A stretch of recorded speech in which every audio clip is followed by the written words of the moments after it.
क्या आपको पता है आप और हम जिंदा हैं तो इन तीन लोगों के वजह से। अगर ये तीनों नहीं होते तो आधी दुनिया रहने लायक नहीं रहती और धरती की पॉपुलेशन आधी हो चुकी होती, बिल्कुल थैनोस की चुटकी की तरह। ये आपको जरूर जानना चाहिए कि ये कैसे आखिर। और आईफोन में अगर 4 कैमरे होंगे तो शायद कुछ ऐसा होगा जो आपने कभी सोचा भी नहीं होगा। और साउथ कोरिया कंट्री अपने बॉर्डर पे यानी दूसरे देश के सामने नॉर्थ कोरिया वाले जगह पे बड़े बड़े लाउड स्पीकर लगाकर अपने देश का गाना क्यों बजा रहा है? ये किस टाइप का रिवेंज है भाई? और क्या आपने कोई ऐसा एक्चुअल शहर देखा है जिसमें लोगों को एसी या कूलर लगाने की जरूरत ही नहीं पड़ती, क्योंकि पूरा शहर ही एक जायंट एयर कंडीशनिंग सिस्टम से कवर्ड है। ऐसे ही कई इंटरेस्टिंग बातों को आज आप इस वीडियो में जानोगे। वैसे अगर आपने पहले से ही चैनल को सब्सक्राइब किया हुआ है तो एक बार नीचे बेल आइकन पे क्लिक करके चेक कर लो कि ऑल नोटिफिकेशंस ऑन है कि नहीं है तो ऑल पे क्लिक कर लेना। और अगर आपने अभी तक चैनल को सब्सक्राइब ही नहीं किया हुआ है तो सब्सक्राइब करके बेल आइकन पे क्लिक करके ऑल पे क्लिक कर लेना, ताकि अगली अमेजिंग वीडियो आपके फोन में सबसे पहले पहुंच जाए। फैक्ट नंबर 13, क्या आपने कभी कोई ऐसा लैपटॉप देखा है जिसमें कोई स्क्रीन ही ना हो? जब लैपटॉप कहते हैं तो स्क्रीन तो सबसे पहले मन में आता है ना। लैपटॉप खरीदते टाइम हम ये देखते हैं कि स्क्रीन HD है कि नहीं, 4K है कि नहीं,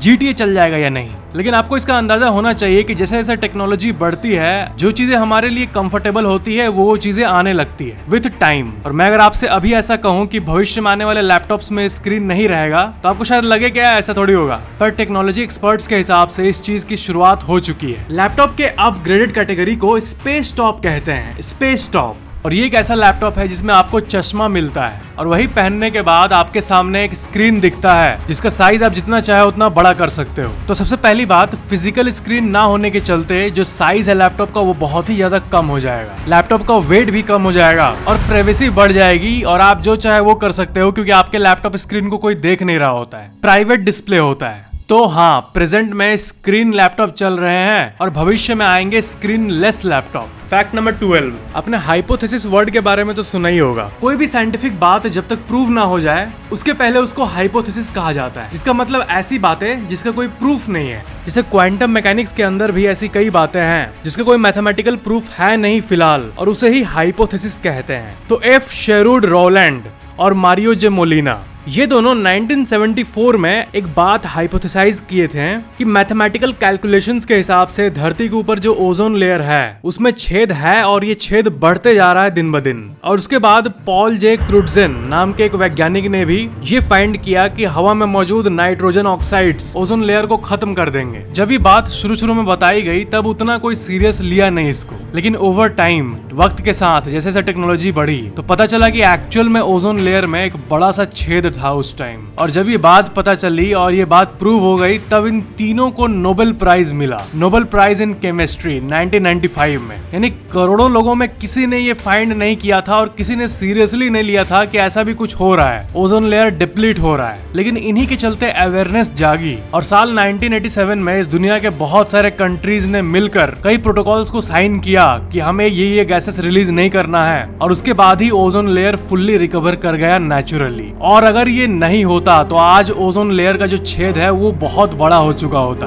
और धरती में तो अभी आप 45 डिग्री, 50 डिग्री, 55 डिग्री ये सब सुन रहे हो, लेकिन अगर ये तीनों नहीं होते तो आपको 60 से 70 डिग्री कई जगहों पर देखने मिलता। तो ये बहुत ही अजीब बात है कि करोड़ों में से 2-3 लोग ही ऐसे होते हैं जो किसी चीज को लेकर डिटरमाइंड होते हैं और उससे दुनिया बच जाती है। यानी इस दुनिया के 0.000000001% लोग बाकी 99.99999999% लोगों का केयर कर रहे हैं। दैट्स गजब। फैक्ट नंबर 11, साल 2024 में नॉर्थ कोरिया और साउथ कोरिया के बीच में कुछ ऐसा हो रहा है जो कि ऐसा लगता है कि कोई मूवी की स्क्रिप्ट है। नॉर्थ कोरिया जो देश है उसके मिलिट्री वाले हॉट एयर बैलून्स द्वारा कचरा को टांग कर अपने राइवल कंट्री साउथ कोरिया में भेज रहे हैं। तो फिर क्या हुआ कि साउथ कोरिया ने कहा कि हम भी कम नहीं है, और साउथ कोरिया ने पहले वार्निंग दिया कि आप ट्रैश बैलून्स ना भेजो, यानी कचरों वाला बैलून ना भेजो। और जब ये नहीं किया गया और जब नॉर्थ कोरिया वाले नहीं रुके तो साउथ कोरिया वाले बॉर्डर पे बहुत सारे स्पीकर्स को लगाए और अपने जो फेमस आर्टिस्ट हैं उनका गाना बजाने लगे। और वो लाउड स्पीकर्स कोई आम लाउड स्पीकर्स नहीं है, वो इतना तेज साउंड निकालते हैं कि वो 50-60 किलोमीटर दूर तक भी सुनाई देता है। और नॉर्थ कोरिया में कई साउथ कोरिया के गाने बैंड भी है, और जो बैंड है वही गाने को ये लोग बजा रहे हैं। ऐसी मूवी की तरह लड़ाई तो पहली बार किसी देश के बीच में हो रही है। फैक्ट नंबर 10, आपने ऐसे न्यूज को जरूर देखा होगा कि कार ओनर्स को 26,000 का चालान कट गया, 20,000 का चालान कट गया। तो ऐसा क्यों होता है आखिर? जैसे ये 26,000 का चालान सनरूफ के लिए कटा था। अब लोग कहेंगे कि हम गाड़ी खरीदते हैं इतने मेहनत से, उसमें सनरूफ है ये इंश्योर करते हैं, और सनरूफ से अगर सर बाहर निकाल ही नहीं सकते हैं तो फायदा क्या सनरूफ का, है ना। ये बात तो सेंस बनाती है, लेकिन अथॉरिटीज की भी बात सेंस बनाती है। वो ये कि सनरूफ एक्चुअली में फोटोग्राफी के लिए होता है कि आप फोटोज क्लिक करो या फिर किसी मीडिया या फिर किसी वीडियो में यूज करो कार को एक जगह रख के। बट रनिंग कार में सनरूफ से चेहरा निकाल के खड़ा रहना ये डेंजरस हो सकता है, क्योंकि बाहर रोड पे क्या क्या उड़ रहा है, कौन कौन से मेटल पार्टिकल्स उड़ रहे हैं, कौन कौन से शीशे वाले पार्टिकल्स उड़ रहे हैं, वो आपको नहीं पता, और वो अचानक से आपके आंखों में घुस गया तो फिर इंसान भी स्वर्ग लोक या नरक लोक में घुस जाएगा। तो इसलिए इंडिया में कई स्टेट्स पे ये लॉ है कि रनिंग कार में सनरूफ का यूज नहीं करना है। फैक्ट नंबर 9, आपको पता है धरती पे जिस तरह पूरा एक दिन होता है, एक दिन क्या होता है, धरती अपने आप में एक चक्कर लगा दी तो उसे 1 डे कहते हैं, DAY डे। लेकिन जब भी आप भविष्य में मंगल ग्रह पे यानी मार्स पे जाओगे तो वहां पर डे गलती से भी मत बोल देना कि अरे मार्स पे एक दिन बिता लिया हमने, 1 डे, मारूंगा आपको मैं। मार्स पे जो दिन होता है उसे सोल कहते हैं, SOL। और आपको पता है भविष्य में जो लोग मार्स पे रहेंगे उनके लिए एक साल 365 दिन नहीं रहेगा, उनके एक साल में टोटल 365 के बदले 687 दिन रहेगा, अगर धरती के दिन से कंपेयर करें तो, जो कि ऑलमोस्ट डबल है। यानी उनके में जनवरी, फरवरी, मार्च, अप्रैल, मई, जून, जुलाई, अगस्त, सितंबर, अक्टूबर, नवंबर, दिसंबर के बाद मे बी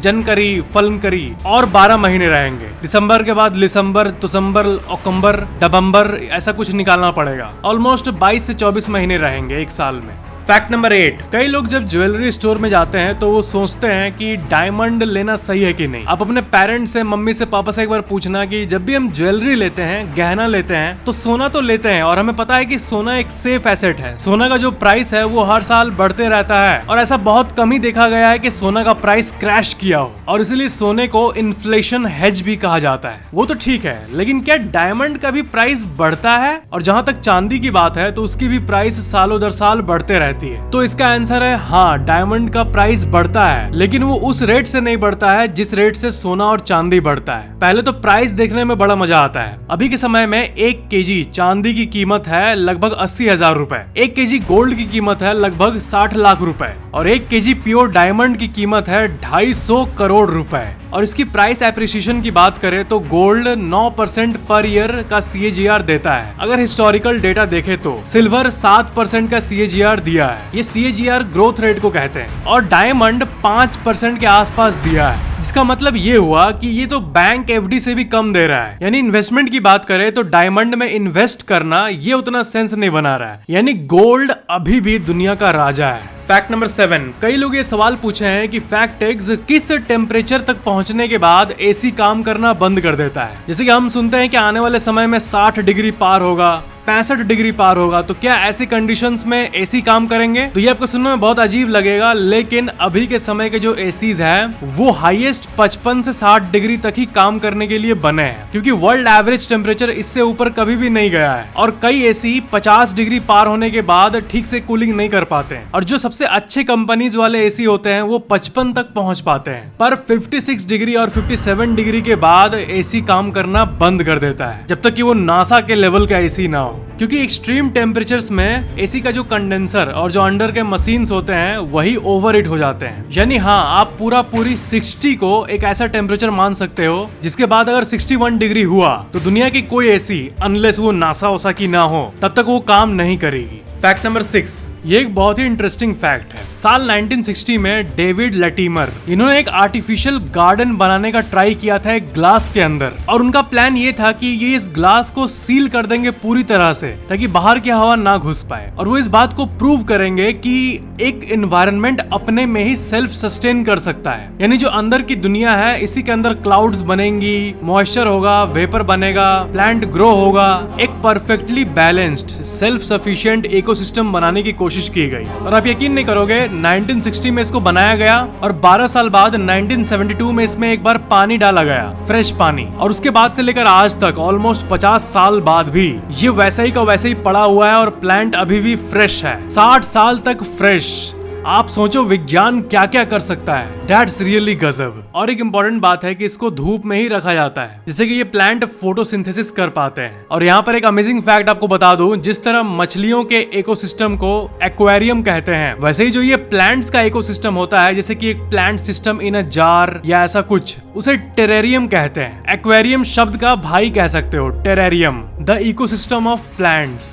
फैक्ट नंबर 5, आपने साइकिल तो देखा ही होगा, बचपन में चलाया भी होगा। साइकिल का एक्चुअली में पूरा नाम है बाईसाइकिल, क्योंकि इसमें 2 चक्के होते हैं, इसलिए बाईसाइकिल। पर आपने ऐसे भी साइकिल्स देखे होंगे जिसमें कि 4 चक्के होते हैं। बच्चों के कई साइकिल्स बैलेंस करने के लिए 4 चक्कों के साथ आते हैं, और बड़ों के भी कई साइकिल्स 4 चक्के के साथ आते हैं। लेकिन जब अभी हमने वर्डिंग्स यूज किया वो गलत यूज किया, क्योंकि 4 चक्के वाला ये वाहन न साइकिल होता है न बाईसाइकिल होता है, बल्कि ये क्वाड साइकिल होता है। फैक्ट नंबर 4, आपने ऐसे न्यूज को जरूर देखा होगा कि जस्ट फॉर फन बच्चे ने दिल्ली एयरपोर्ट में ईमेल किया। तो देखो ऐसे केसेस बहुत बढ़ रहे हैं जहां पर किसी भी पब्लिक प्लेस का जो ऑफिशियल ईमेल आईडी होता है पब्लिक के लिए, ताकि पब्लिक कुछ मेल भेज सके, कुछ सजेशन भेज सके, उस ईमेल आईडी में लोग वीपीएन वगैरह का यूज करके ईमेल कर देते हैं कि आपके यहाँ पर हम ये लगा देंगे, वहां पर ये फिट कर देंगे, फट जाएगा आपका जगह। तो ऐसा कुछ कोई ईमेल करता है तो इवेंचुअली ट्रैक डाउन हो ही जाते हैं, और पता चलता है कि कोई टीनेजर था जो कि मस्ती मस्ती में दिल्ली एयरपोर्ट को ईमेल कर दिया था, और फिर बच्चों वाले जेल में इन्हें ले जाया जाता है। तो असल में ये बहुत बड़ी बात है, और ऐसा क्यों करते हैं पता नहीं ये लोग, मतलब एंटरटेनमेंट के लिए कुछ भी करते हैं कि हाँ हमने दिल्ली एयरपोर्ट को देखो कैसे डरा दिया, जस्ट फन के लिए। और कोई कितना भी वीपीएन, एनोनिमस ईमेल वगैरह यूज कर ले, इवेंचुअली अथॉरिटीज ट्रैक डाउन कर ही लेती है। नो मैटर आप कितना भी एनोनिमस हो जाओ इंटरनेट पे, अगर प्रशासन चाहे तो पता लगा ही लेती है कि ये कौन था। फैक्ट नंबर 3, एक बहुत बड़ा डिबेट ये है कि न्यूज का फुल फॉर्म क्या है। हाँ पता है, हम लोगों ने बचपन से ही सुना है,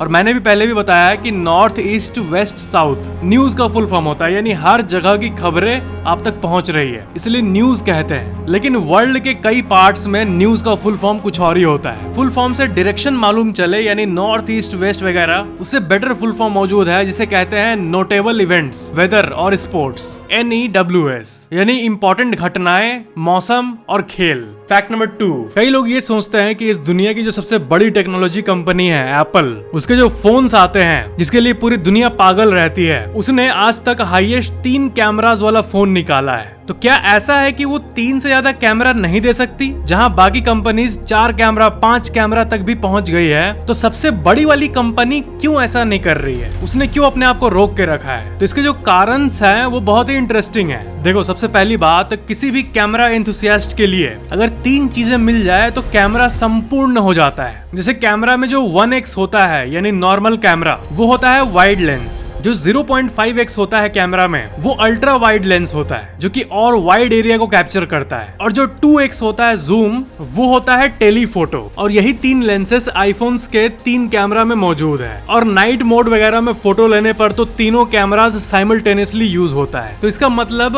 वाइड, अल्ट्रा वाइड और टेलीफोटो लेंस को छोड़ के और अगर हो तो ये सिर्फ ऊपर की हवाबाजी है। और दूसरी बात, एप्पल अपने फोन्स के डिजाइन और वेट को कम करने के लिए जो R&D करता है, उसकी कॉस्ट बहुत ज्यादा होती है। यानी अगर आप एक फोन को हाथ में लो तो आपको लगेगा कि आपने जस्ट एक फोन हाथ में लिया है, लेकिन उस फोन के हर एक मिलीमीटर को डिजाइन करने में बहुत ज्यादा पैसा लगता है। और टेक एक्सपर्ट्स ये कहते हैं कि एक एक्स्ट्रा कैमरा अगर आईफोन में और लग जाए तो पूरा आईफोन का जो सिस्टम है, जैसे इसका बैटरी साइज और इंटरनल कूलिंग मैकेनिज्म, इन सब को बदलना होगा, और फोन की जो कॉस्ट है वो 10% से ऊपर चली जाएगी। तो एक वर्ड में कहूँ तो एप्पल एक और कैमरा को अननेसेसरी मानता है, अननेसेसरी। और भले ही ये बातें हमारे लिए सेंस बनाए या नहीं बनाए, यानी बहुत लोग मानेंगे कि एप्पल को कैमरे में और इनोवेशन करना चाहिए, और बहुत लोग मानेंगे कि नहीं अभी जो है वो ठीक है। लेकिन बात यहाँ ये है कि एप्पल की इंजीनियर्स की जो डिसीजंस होते हैं वो बड़े कमाल के होते हैं, और अभी तक एटलीस्ट सही ही प्रूव होते आए हैं। एप्पल को पता है कि लोगों को क्या चाहिए, क्योंकि एप्पल का देखो नेट इनकम है लास्ट 10 सालों का, 2013 $37 बिलियन, 2014 ऑलमोस्ट $40 बिलियन, और आप हर साल का देख सकते हो। और लास्ट 10 सालों में ही इनका जो नेट इनकम है वो 3 गुना हो चुका है। क्या आपने कभी कनाडा में मौजूद ला विले सटरेन, जिसे दी अंडरग्राउंड सिटी भी कहते हैं, इसको देखा है? ये एक अंडरग्राउंड कॉम्प्लेक्स है, एक पूरा शहर जो कि 33 किलोमीटर में फैला हुआ है, जिसमें कि शॉपिंग मॉल्स है, होटल्स है, ऑफिसेस हैं, म्यूजियम है, यूनिवर्सिटीज है, और इनफैक्ट रेसिडेंशियल बिल्डिंग्स भी है। और इस अंडरग्राउंड सिटी की सबसे खास बात यह है कि इसका पूरा क्लाइमेट कंट्रोल्ड है, यानी पूरे शहर का टेम्परेचर कंट्रोल किया जा सकता है। इंडिविजुअल लोगों को घर में एसी लगाने की जरूरत नहीं पड़ती है। चाहे जमीन के ऊपर का टेम्परेचर ज्यादा गर्म हो या ज्यादा ठंडा हो, उससे कोई मतलब नहीं इनको, क्योंकि इनका पूरा क्लाइमेट सिस्टम कंट्रोल्ड है। और बिल्कुल ऐसे ही मैस्डायर सिटी एक प्रोजेक्ट है जो कि यूएई में अबू धाबी के पास बन रहा है, और इस पूरे शहर में इंटीग्रेटेड एयर कंडीशनिंग सिस्टम भी होगा, और इस पूरे शहर में भी 50,000 के आसपास लोग रहने वाले हैं। यानी मैस्डायर सिटी अपकमिंग प्रोजेक्ट है। और कनाडा में मौजूद दी अंडरग्राउंड सिटी जिसका नाम है ला विले सोटेरेन, वो एक ऐसा शहर है जो कि ऑलरेडी ऑपरेशनल है। और अमेजिंग बात यह है कि ये 1990s में ही कंप्लीट हो चुका था। दैट्स गजब। फैक्ट नंबर 1, क्या आपको पता है इंडिया में ministry of Yeti and alien welfare कौन संभालता है? वो ये संभालते हैं। तो ये थे आज के फैक्ट्स। वीडियो को लाइक जरूर करना और नीचे कमेंट करना कि ये वीडियो कैसा लगा। और अगर आपने अभी तक चैनल को सब्सक्राइब करके बेल आइकन पे क्लिक करके ऑल पे क्लिक नहीं किया है तो जरूर कर लेना। Thank you so much for watching this video. मिलते हैं अगले वीडियो में।